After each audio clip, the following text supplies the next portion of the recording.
మహేష్ బాబు కథానాయకుడిగా త్రివిక్రమ్ దర్శకత్వంలో తెరకెక్కిన చిత్రం కలేజా 2010లో వచ్చిన ఈ సినిమా బాక్సాఫీస్ వద్ద ఆశించిన విజయాన్ని అందుకోలేదు. కానీ Mahesh Babu body language, comedy టైమింగ్ను ఒక భిన్న కోణంలో చూపించి అభిమానులను అలరించింది. అయితే ఈ సినిమా విడుదల సమయంలో టైటిల్పై వివాదం నెలకొంది. కలేజా టైటిల్ ఓ వ్యక్తి నిర్మాతల మండలిలో ముందే రిజిస్టర్ చేసుకున్నారు. మహేష్ మూవీకి చిత్ర బృందం ఈ టైటిల్ని ప్రకటించేసరికి ఆ వ్యక్తి తన వద్ద ఉన్న ఆధారాలను తీసుకుని న్యాయస్థానాన్ని ఆశ్రయించారు. సినిమా విడుదల కాకుండా ఇంజెక్షన్ ఆర్డర్ ఇవ్వాలని న్యాయమూర్తిని కోరారు. అన్ని పత్రాలను పరిశీలించిన న్యాయమూర్తి కలేజా టైటిల్ను రిజిస్టర్ చేసుకున్న వ్యక్తికి ఓ సూచన చేశారు. వాళ్ళు ఇప్పటికీ షూటింగ్, ప్రచార కార్యక్రమాలు పూర్తి చేశారు. సినిమా విడుదలకు సిద్ధంగా ఉంది. ఈ సమయంలో సినిమా విడుదల కాకుండా ఆపమంటూ మధ్యంతర ఉత్తర్వులు ఇవ్వడం సమంజసం కాదేమో.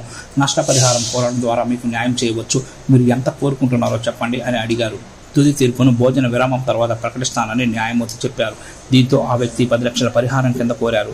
కలేజా నిర్మాతలు కూడా 10 లక్షలు ఇచ్చేందుకు అంగీకారం తెలిపారు. న్యాయమూర్తి స్వయంగా పరిహారం ఇప్పిస్తానని చెప్పడంతో టైటిల్ రిజిస్టర్ చేసుకున్న వ్యక్తి తన మనసు మార్చుకున్నారు. విరామానంతరం కోర్టు మళ్లీ ప్రారంభం కాగా తనకు 10 లక్షలు కాదని 25 లక్షలు ఇవ్వాలని కోరారు. దీంతో కొద్దిసేపు వాదోపవాదనలు జరిగాయి. తొలుత 10 లక్షలు తీసుకునేందుకు అంగీకరించి ఆ తర్వాత మాట మార్చిన విషయం న్యాయమూర్తికి తెలిసిందే. దీంతో ఆయన స్పందిస్తూ ఇప్పుడే ఈ కేసుపై పూర్తి విచారణ చేపట్టలేం, అలాగే తుది నిర్ణయమూ తీసుకోలేం, మరికొన్ని ఆధారాలు పరిశీలించాల్సి ఉంది. అప్పటి వరకు సినిమా ఆగకుండా కోర్టు ఆపలేదు. ఈ కేసుకు సంబంధించి పూర్తి ఆధారాలతో మళ్లీ రండి, అప్పటి వరకు మీ పిటిషన్ డిస్మిస్ చేస్తున్న అంటూ న్యాయమూర్తి తీర్పు ప్రకటించడంతో కలేజా టైటిల్ని రిజిస్టర్ చేసుకున్న వ్యక్తి ఆశ్చర్యపోయారు. మరోవైపు సినిమాకి ఎలాంటి న్యాయపరమైన ఇబ్బందులు లేకుండా మహేష్ కలేజా అంటూ చిత్ర బృందం సినిమాను విడుదల చేసింది.